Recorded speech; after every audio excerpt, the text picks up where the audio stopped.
Aku percaya sesuatu yang luar biasa baik terjadi padaku hari ini. Terima kasih Tuhan. Aku percaya sesuatu yang luar biasa baik terjadi padaku hari ini. Terima kasih Tuhan. Seru. Dan hari ini dapatkan keyakinan bahwa sesuatu yang luar biasa baik memang sedang terjadi. Dan prosesnya adalah sebuah kesetiaan aja. Kesetiaan bahwa harapan kita, iman yang kita yakini itu akan terjadi, akan terwujud. Kalau kita menemukan masalah di dalam prosesnya, masalah. Kalau kita menemukan tantangan di dalam prosesnya, atau pintu terasa tertutup, ya tinggal ketok aja, tok. Ketoklah pintunya, kemudian pintu akan dibukakan.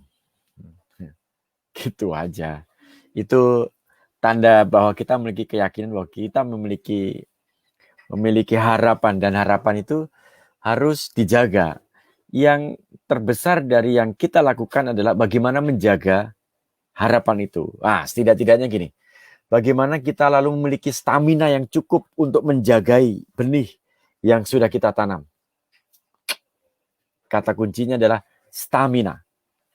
Sama seperti pada saat kita membuat keputusan ataupun awal tahun membuat resolusi, membuat niatan, melihat visi dan sebagainya. Yang dibutuhkan berikutnya adalah bagaimana memiliki stamina yang cukup untuk menjagai, untuk merawat benih itu dan menjadikannya terjadi. Itu yang semestinya juga disiapkan. Kalaupun kemarin-kemarin terlewatkan atau terlupakan, sekarang siapkan. Yang sudah dicanangkan di awal tahun, ingat lagi, ini bulan ke-8 nih. Teman-teman tentu saja sudah lakukan apa saja yang sudah dibuat gitu kan. Saya juga membuat apa yang harus saya tuliskan di dalam PR yang saya lakukan. Dan masa pandemi mempercepat prosesnya. Malah mempercepat. Ya. Oleh karena masa pandemi, oleh karena keterbatasan, oleh karena hal yang membuat harus berada di rumah, nggak boleh keluar-keluar, itu justru menjadikan yang prediksinya akan selesai dalam akhir tahun 2020, Desember 2020, beberapa proyek malah terselesaikan sebelum waktunya. Bahkan beberapa catatan saya, buku yang tidak terpikirkan akan terhubung dengan beberapa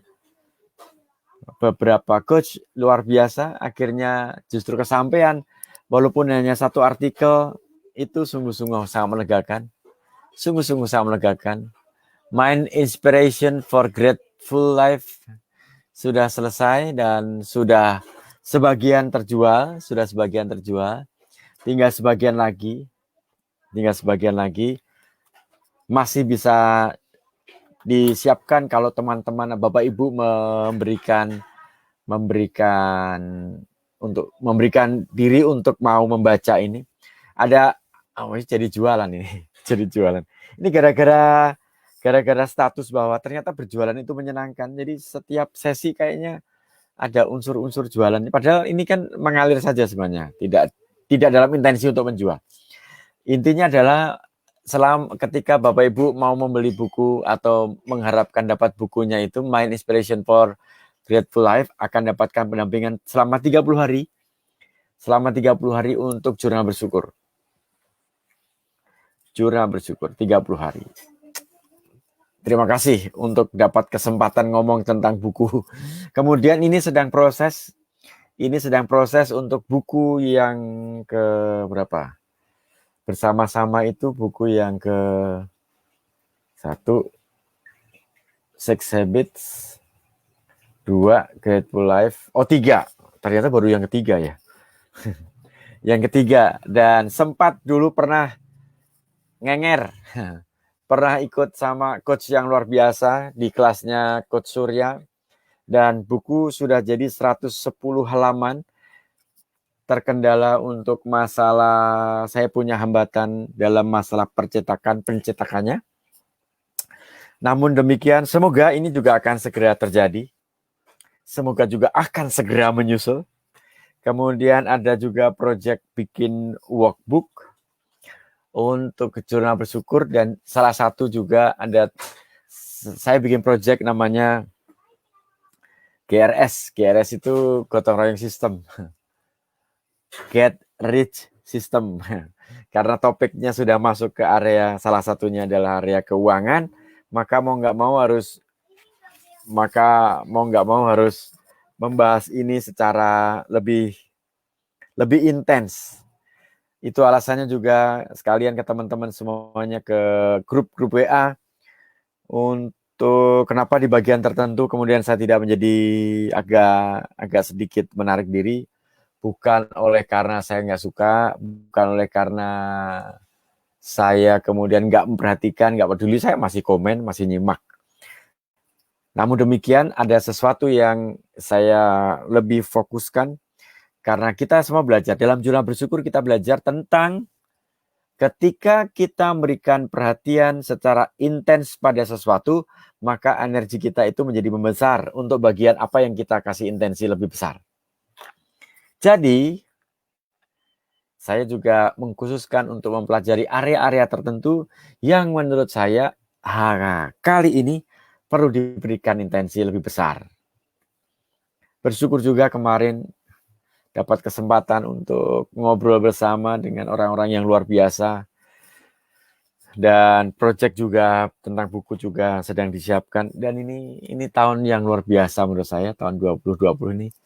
Ada sekitar, dulu saya pernah menerjemahkan buku, dari penerbit Canisius. Ada 2 buku kalau nggak salah. Bareng-bareng juga sama teman. Kemudian buku itu sudah tahun 2000 berapa ya? Udah lama sekali. Tapi bukunya menarik karena di buku itu tanpa saya sadari ternyata keterlibatan saya di dunia healing. Ini judulnya doa yang membawa kesembuhan atau doa penyembuhan melalui doa. Dan saya nggak merasa aneh sekarang ini ketika didorong atau terdorong untuk membahas, judulnya apa sih? Sebentar, ada di sebelah catatan sebelah kanan saya. Judulnya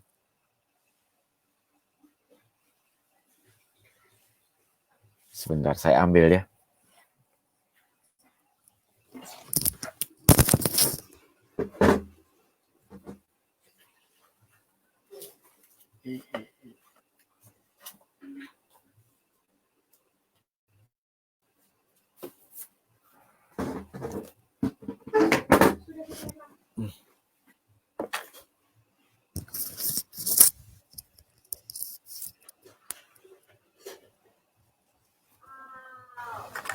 Oh iya.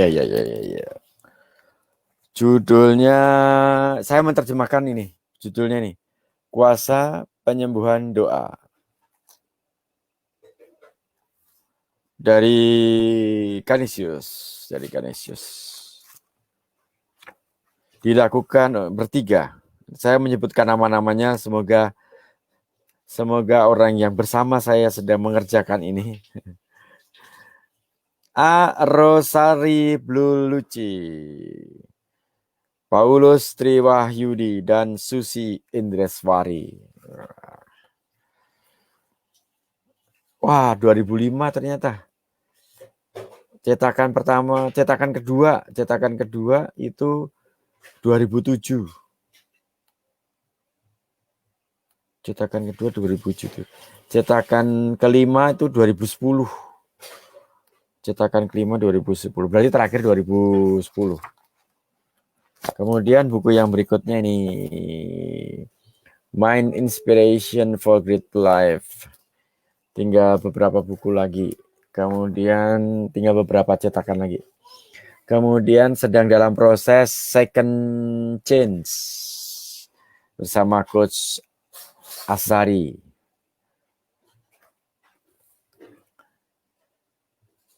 Oke, terima kasih. Kemudian yang sedang dilakukan ada yang seru. Ini tentang passion calling. Passion calling adalah sesuatu yang sudah saya lakukan, sesuatu yang saya geluti sepanjang berapa 10 tahun. Ini tahun 2020 berarti sekitar 15 tahun lebih. Itu yang sejatinya dari awal menjadi pergumulan saya tentang passion. Sempat juga kemudian kela-kela karena ada pertanyaan dulu. Pada pertanyaan, memang ketika kamu menghidupi passion, kamu bisa makan? Pertanyaan sederhana, bisa makan gitu. Artinya intinya memang apakah ketika seseorang menghidupi passion, menjalankan passionnya, bisa menyelesaikan seluruh kebutuhan hidupnya?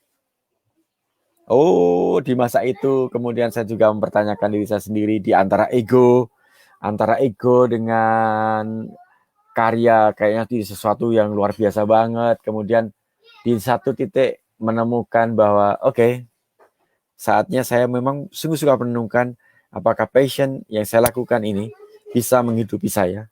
Kemudian ketika menikah bisa menghidupi keluarga saya, kemudian menghidupi anak-anak, bisa menyekolahkan anak dan macam-macam. Dan untuk sementara waktu, memang waktu itu akhirnya tetap bekerja sesuai dengan passion, hanya saja tidak segila sekarang. Oh, memang sekarang segila apa? Oke, artinya adalah bahwa kalau kita menghidupi sungguh-sungguh passion yang kita miliki, lalu akhirnya ketemulah yang berikutnya namanya calling, maka disebut sekarang passion calling. Dua cerita, yang satu dari yang langit, calling langit, passion itu bumi. Semoga bukunya selesai ya. Ini seru banget, campuran antara ini campuran pengalaman, tapi sekaligus lintasan-lintasan, sebuah cerita-cerita yang muncul, tapi based on true story. Karena pengalaman ini ketika saya menjadi guru selama 3,5 tahun ditambah 1 tahun, kemudian menemani anak-anak remaja lebih dari berapa ya? Lebih dari 10.000 kali. Karena tugasnya memang memberikan retret kan. Setiap tahun aja berapa lembaga pendidikan, kemudian belum lagi komunitas-komunitas. Mungkin kalau dijumlah dari waktu itu sampai sekarang lebih dari 10 tahun. Sayangnya, kalau boleh dibilang sayang, waktu itu tidak terpikirkan untuk membuat komunitasnya. Jadi selesai sesi selesai. Kalau foto-fotonya ada, kelak akan saya buatkan sesi-sesi itu ada di mana saja. Kemudian tahun 2000 berapa ya, 2000 sekian gitu, kemudian masuk ke orang tua karena diminta untuk ngisi sesi parenting, sehingga mau nggak mau kalimat bahasanya juga agak sedikit berubah, kemudian terjadi keseruan juga di dalamnya, dan itu semua masih ada hubungannya dengan passion yang dilakukan. Serunya di situ. Lalu bertumbuh, kemudian ada seorang orang tua yang memiliki perusahaan, kemudian diminta untuk mengisi di perusahaan.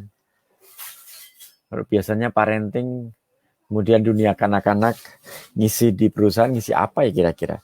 Oh, ternyata lalu menemukan pengalaman, belajar sama mentor-mentor yang luar biasa dalam public speaking, belajar bagaimana membuat orang langsung tidur gitu. Itu pengalaman luar biasa. Dan itu menghantarkan saja. Teman-teman kemudian mengajar sesi-sesi sampai batch-nya berpuluh-puluh tentang hipnoterapi, dan itu luar biasa sekali, memang sungguh-sungguh sangat luar biasa, sungguh-sungguh bisa membuka pikiran kita. Belajar NLP kemudian sungguh-sungguh bisa membuka, kemudiannya banyak leadership dan teman-temannya. Yang menarik dari semuanya adalah seluruh pembelajaran kita ini sebenarnya akan berujung pada kesadaran kita, kesadaran untuk berbagi kepada sesama, apapun itu. Dan kita hanya bisa berbagi dari apa yang kita miliki. Kalau kita tidak memilikinya, maka tidak akan kita bisa berbagi. Jadi kalau teman-teman nggak bisa berbagi, ikutlah jurnal bersyukur, lalu menemukan bahwa ada sesuatu yang luar biasa yang Anda akan bagikan kepada dunia. Dan minggu-minggu terakhir ini, mungkin sudah 20-30 hari ini, saya mendorong siapapun Anda yang mengalami pencerahan, mengalami pemahaman baru, saatnya Anda berbagi. Setiap pertumbuhan kita yang bersifat personal ini dibutuhkan secara kolektif untuk komunitas kita, untuk masyarakat kita, untuk sesama kita. Itu pesannya. Silahkan berbagi, apapun. Sepanjang Anda bisa merasakan bahwa ini adalah pengalamanku yang aku jumpai dalam kehidupan keseharianku dan ini menumbuhkan aku pada kesadaran baru. Dan saya bertumbuh berkembang. Mungkin dari 100 orang itu cerita Anda hanya ditujukan kepada 1 orang. Dan itu cukup. Di awalnya, untuk cerita Anda itu bisa jadi yang setuju dan selaras dengan Anda hanya 1 orang. Tapi berikutnya itu akan ada sesuatu yang luar biasa. Itu yang saya alami dalam kehidupan saya. Jurnal bersyukur itu di awalnya juga demikian. Ada banyak cerita tentang jurnal bersyukur. Kalau kita ketik counting the blessings, kemudian jurnal bersyukur sendiri, dalam bahasa Inggris ini banyak banget. Bahkan ada penuntun yang melakukan jurnal bersyukur itu ini. Kemudian formatnya harus bagaimana gitu.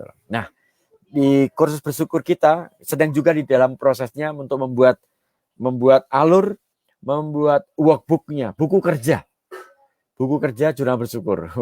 Keren kan? Keren lah. Teman-teman juga kenapa nggak dibuat aplikasi saja? Aplikasi bersyukur.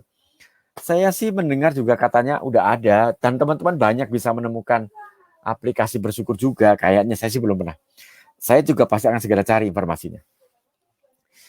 Dan ternyata itu sungguh memudahkan, kayak aplikasi beli sesuatu di situ kemudian mengerjakannya melalui elektronik gitu kan. Itu pasti keren banget. Ini karena saya yang belum keluar aja, jadi belum menemukan. Tapi hemat saya, pikir saya pasti sudah terjadi. Pasti sudah ada. Dan nanti saya tinggal melihat yang versi saya supaya ini genuine. Dan sebenarnya tidak ada sesuatu yang baru kan ya. Mungkin yang menarik dari proses ini karena kita kan lakukan bersama, kemudian kita upload kan. Jadi itu seru-seruan aja. Kita upload sehingga orang juga ternyata menarik juga ketika mengupload itu tantangan tersendiri gitu. Dan yang berikutnya adalah karena ada komunitasnya. Dari keseluruhan proses saya belajar sesuatu, ternyata hal yang tidak adalah komunitas. Tribes kalau lebih kerennya lagi. Kalau sampai ada tribes-nya, keren. Mau pergi ke Bali, tinggal telepon aja. Oke, teman-teman, Bali, siapkan diri Anda. Saya mengisi acara di sini, barangkali bisa ngumpul bersama. Jadi. Apakah pernah ngelihat seperti itu? Pernah, saya melihat. Ada seorang yang memiliki tribes, keren banget. Keren. Saya pernah ikut di salah satu acara, dan itu menginspirasi saya. Orang dari Filipina datang. Dan dalam segala keterbatasan saya menerima informasi dalam bahasa Inggris, dan teman-teman yang wajahnya saya kelihatan paling gelap. Itu saya belajar, keren banget ini, keren.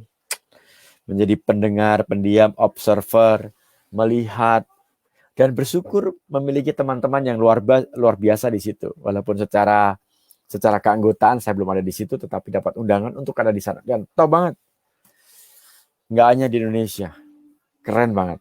Makanya meneguhkan sekali. Kalau Anda bisa bayangkan kalau punya kelompok 10, 20, 100, 300, 500, 1000, wah itu pasti keren banget. Keren banget. Dan saya memulai di fanpage Dunia Keajaiban Bersyukur. Teman-teman kalau mau bergabung di sana silahkan aja. Informasi dan teman-teman ngomong tentang bersyukur pasti akan diterima. Dan akan banyak orang yang menerima hal-hal yang Anda syukuri.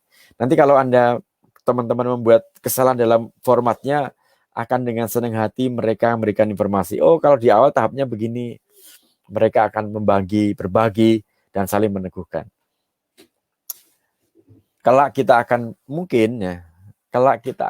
berjumpa kembali di salah satu sesi yang memang bisa bersama-sama. Ada seseorang yang luar biasa yang sudah menyiapkan tanahnya untuk digunakan di daerah Jogja.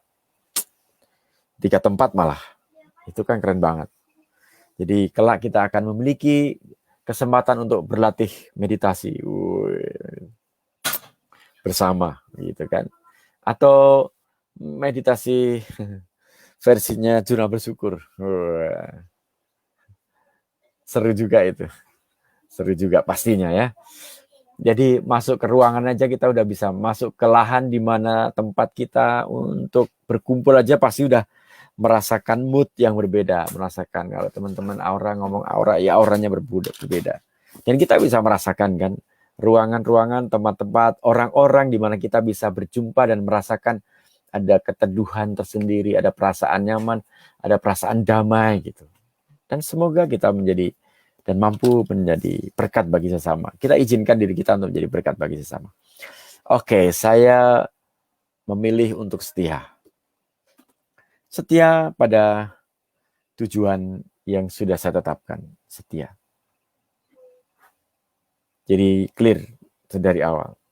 Teman-teman nanti akan kita bahas materi ini, bahan ini di forum Messenger, Facebook. Nanti saya undang ya, silakan. Kita ngomongin tentang kesetiaan pada tujuan hidup. Dan apa sih persisnya tujuan hidup yang kita miliki? Itu juga menarik. Ini juga tantangan tersendiri. Kayaknya sih gampang. Ya memang mungkin gampang bagi beberapa orang ya, tapi bagi beberapa yang lainnya itu merumuskan tujuan hidup itu juga tidak sederhana itu.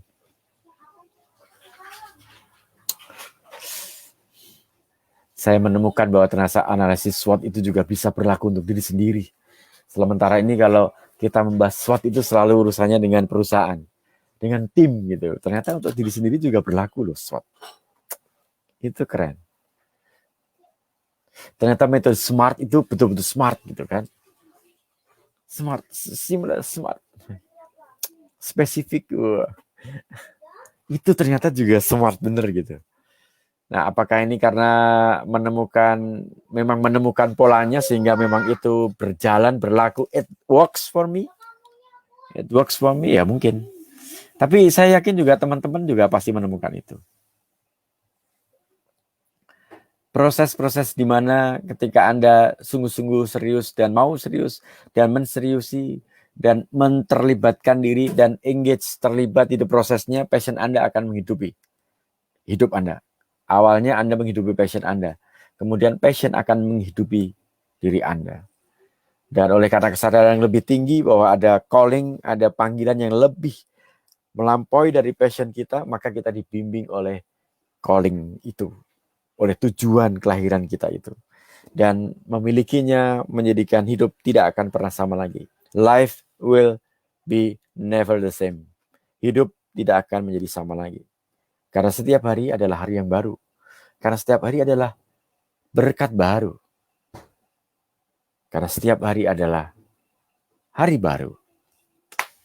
Terima kasih Wahyu Ahmed, terima kasih Sari Dwi Hayati, terima kasih Hena. Ibu Hena nih. Terima kasih, tadi saya sebut belum ya? Terima kasih atas kesempatannya boleh bergabung di... benar kan Ibu Hena kan?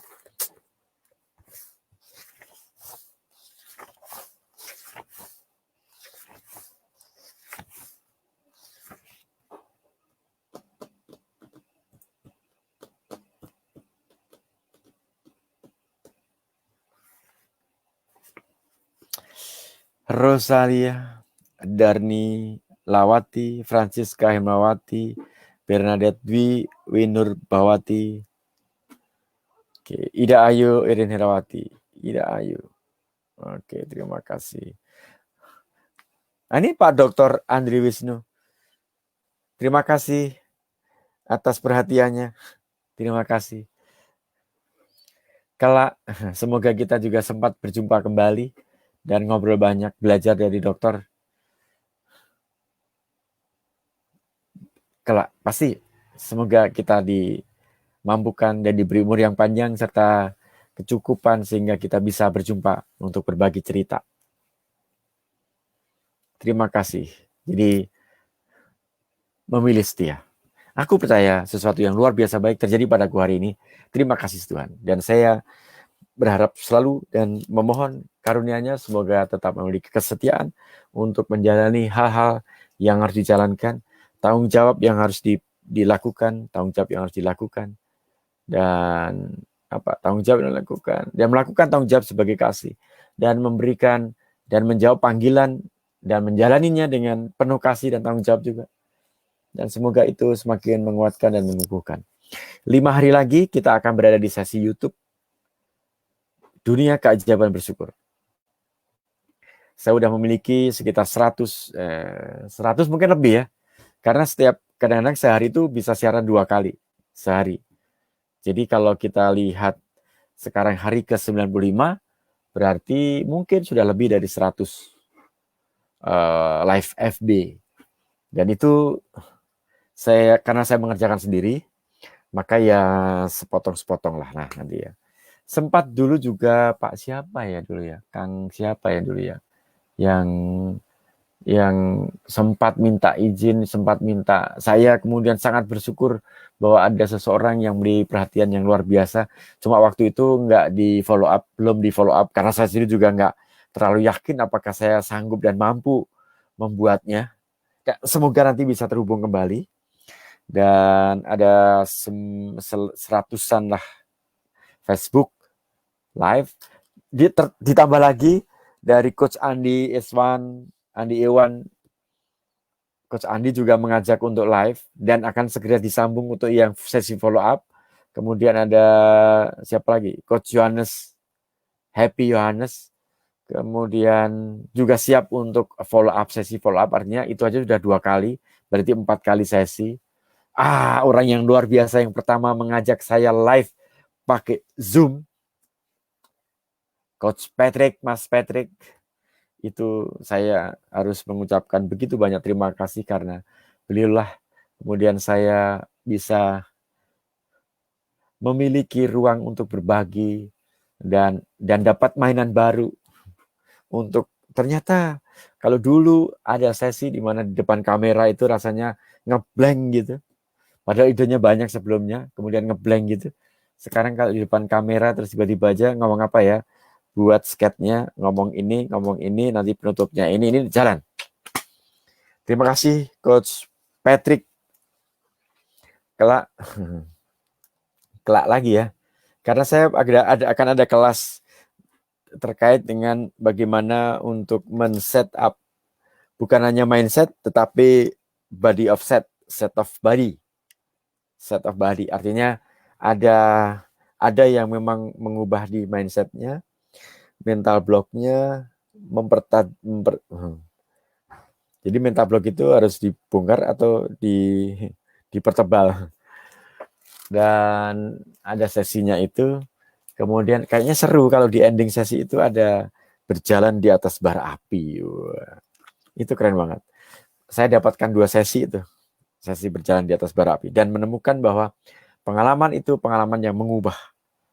Karena narasinya ini bangun bagus, dan itu soal ketubuhan, dan saya belajar tentang ketubuhan. Saya belajar tentang pikiran, tapi saya sangat tertarik sekali dengan bagaimana tubuh itu menyimpan informasi, bagaimana tubuh itu, our body is a bundle of memory, bahwa tubuh itu adalah kumpulan dari memori-memori, dan betapa luar biasanya treatment melatih tubuh itu. Tubuh yang kita latih itu bisa membuat dan mengarahkan kita untuk melakukan sesuatu. Kadang-kadang memang jaraknya itu ya di tubuh doang. Impiannya ada, semangatnya banyak, tapi kenapa tubuh tidak tergerak? Itu karena mungkin tubuh Anda masih mengunci di bagian tertentu. Jadi problemnya bisa jadi bukan di mindset. Nah, tunggu. Rumusannya bukan mindsetnya. Tahan dulu, bukan itu. Tantangannya mungkin bukan pada impiannya. Ya, ini bukan pada impiannya. Mungkin justru pada bagaimana menjalani impian itu.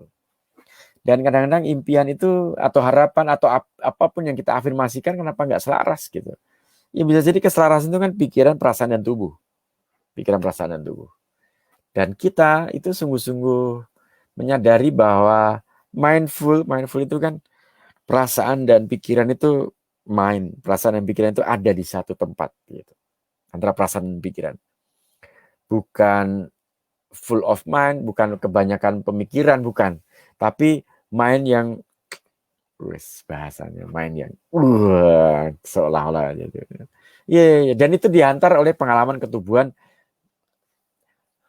dalam praktek pelatihan tentang kesadaran ketubuhan melalui sensasi-sensasinya, melalui sensasi-sensasi yang dirasakan itu menjadi jalan tercepat untuk menyadari keberadaan kita. Itu juga seru. Apalagi, saya memilih setia, saya memilih bertekun, dan saya semoga menjadi setia dan tekun dalam hal-hal yang menarik gitu.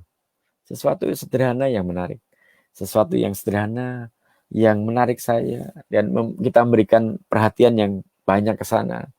Kemudian tiba-tiba aja udah ada buku 50, 30, 40, 20, 10, 15 buku yang di situ hanya bahas satu tema. Ada Blink Outlier, What the Dog Saw. Itu punyanya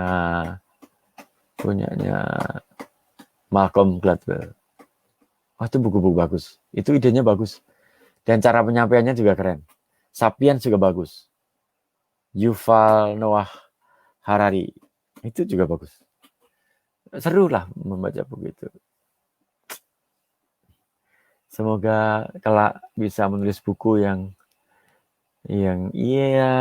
dipajang itu cakep itu, dan semua orang ketika membaca buku itu memegang bukunya aja ngeklik, wah saya harus baca buku ini gitu. Wah itu impian baru lagi. Impian lama yang diperbaharui. Impian yang lama diperbaharui. Dan kayaknya ini tentang passion calling, tentang passion yang menghidupkan kita. Kali kemarin ketika ngomong tentang passion, ketika membahas tentang passion itu ada yang usianya 66 dan merasa bahwa ini kayaknya udah terakhir, bukan terakhir lah. Tugas terakhir adalah ngomong cucu. Lalu beliau menemukan bahwa enggak, ternyata passion saya itu maunya gini. Dulu saya pernah menuliskan bahwa kalau saya sudah selesai pensiun dan waktunya ada dan duitnya juga ada, saya akan melakukan ini, dan itu baru dimulai setelah usia 66 tahun. Setelah merasa bahwa ini nggak hanya sekedar saya tuh nggak hanya sekarang ini tidak hanya sekedar ngomong cucu doang atau mengantar ke sini mengantar ke sini, enggak, saya masih memiliki sesuatu yang membara di sini, dan sekarang sangat membara. Begitu ketemu passionnya, ketemu callingnya, itu dan bersyukur bahwa semesta membayar lunas terhadap apapun kebaikan yang kita bagikan kepada sesama. Karena kita tidak menghitung pada saat kita hanya memberi saja dan tidak akan langsung mendapatkannya, tetapi pada akhirnya akan membayar lunas. Itu yang saya memilih setia. Setia untuk berbagi, setia untuk memberi. Dan ketika saya memberi, saya menjadi tahu bahwa saya itu nggak punya yang ini gitu. Padahal saya ingin yang itu saya berikan. Ketika saya hanya memberikan tentang jurnal bersyukur ini, ini yang saya tahu. Mari kita buat jurnal kursus bersyukur. Ini kursus sederhana kan? Tuliskanlah 5 aja, karena itu yang saya tahu dan itu yang saya miliki informasinya. Tapi tiba-tiba nih, kenapa tiba-tiba? Karena ada seseorang yang luar biasa, yang Mas Patrick tadi saya sebutkan, itu mengajak untuk coba dong, yuk kita sharingnya dengan orang yang nggak saya tahu juga, dan itu para fasilitator juga, semuanya udah top, udah keren juga. Saya ngomong apa nanti ya? Dan saya hanya mengomongkan sesuatu yang sederhana, yang sangat sederhana. Hanya yuk kita namanya kursus bersyukur. Karena apa? Itu yang saya miliki, hanya itu yang saya miliki. Kemudian memberi teman-teman yang melalui jurnal bersyukur itu memberikan saran. Baiknya begini, bisa dilakukan seperti ini, dan itu bisa seperti ini, dan itu bisa seperti ini. Yang saya alami selama 30 hari pertama itu, saya mengalami seperti ini. Dan itu bagus. Nah, sekarang setelah diberikan tahu bahwa bisa lanjut 60 hari, saya lakukan. Ternyata ketika 90 hari itu saya menemukan bahwa 30 hari pertama adalah menumbuhkan benih tentang bersyukur. Kemudian kita harus menjaga selama 30 hari lagi. Kemudian merawat selama sekian hari. Kemudian itu akan menjadi lifestyle. Keren kan? Ternyata itu bisa menjadi lifestyle. Gaya hidup bersyukur. Saya juga tertantang tuh. Lihat orang yang memiliki gaya hidup bersyukur tuh kayak apa? Udah nggak punya masalah lagi? Enggak juga. Enggak. Masalah tetap ada. Masalah tetap ada. Terima kasih Bu Reti. Masalah tetap akan ada, tetapi kita memiliki ruang untuk tenang dan membuat keputusan. Kita yang buat keputusan, bukan atas reaksi semata. Tapi kita merespon, ability, respon, keterampilan, kemampuan untuk memberikan respon. Bertanggung jawab itu kan responsibility, respon, ability, able to respond, memiliki keterampilan, memiliki kesanggupan, kemampuan untuk merespon. Itu kan keren. Maka ayo kita belajar bertanggung jawab. Artinya ketika kita mengambil tanggung jawab, maka prinsip dasarnya ini. Ketika Anda mampu itu Anda akan diutus. Bahasa diutus itu ketika Anda mampu Anda akan diberikan tanggung jawab. Ketika Anda mampu Anda akan diberi tanggung jawab. Ketika Anda diberi tanggung jawab Anda akan dimampukan. Itu aja. Saya ulangi lagi.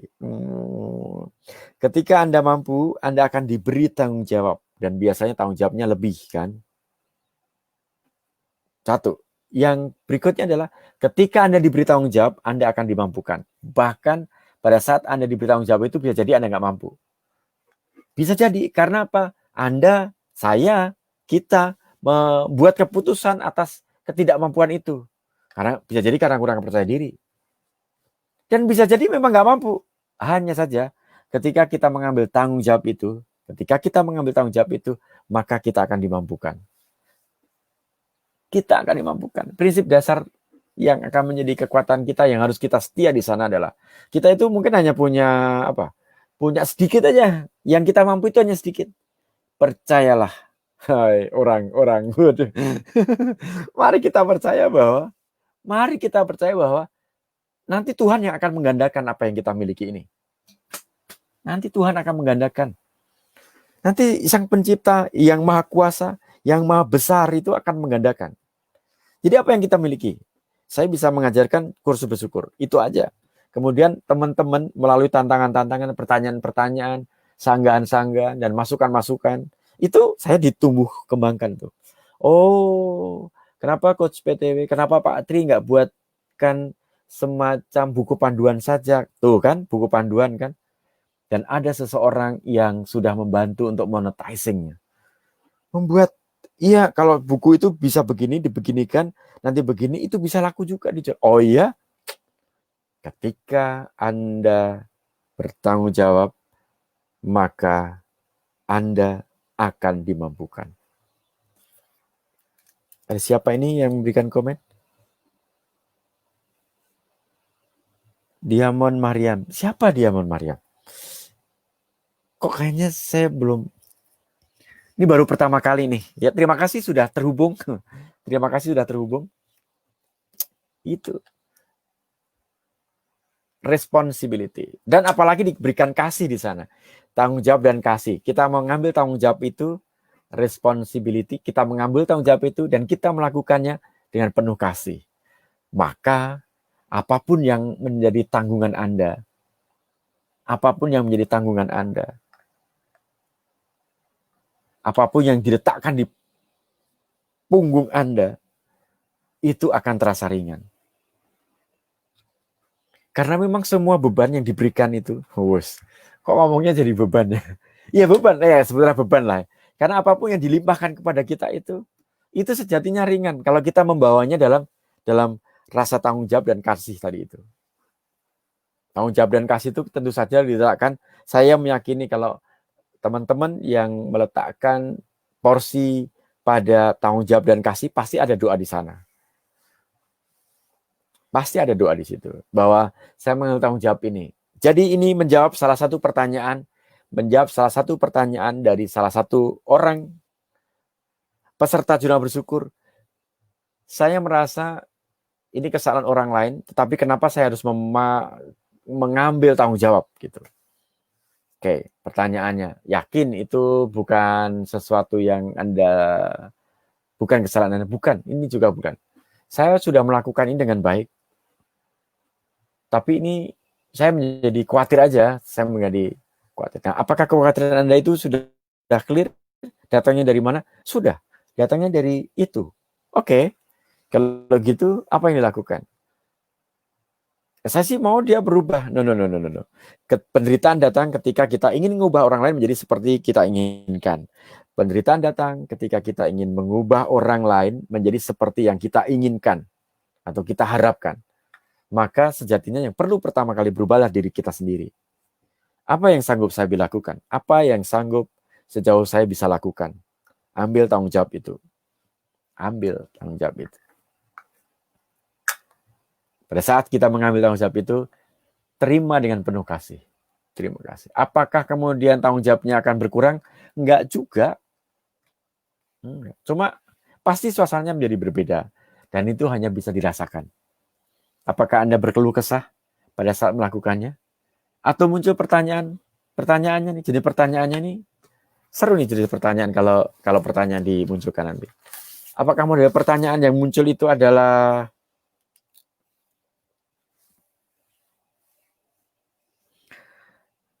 siapa sih sepertinya yang harus disalahkan? Nah, kalau pertanyaan kayak gitu pasti sudah akan salah. Apa yang salah dengan saya? Itu akan semakin membuat kita terjerumus.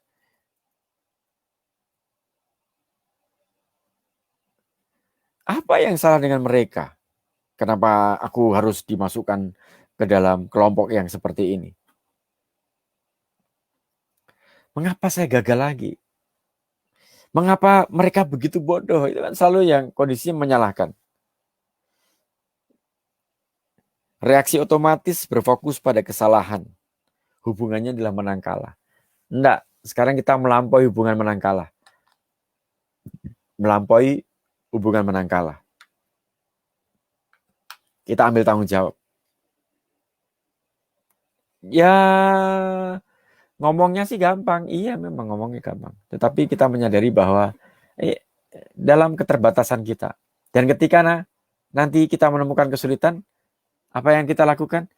Tadi di awal, di menit keberapa? Di menit ke-5 kalau nggak ke-6. Ketok pintunya. Oi, siapa yang di dalam? Saya merasa kesulitan. Tolong bantu saya.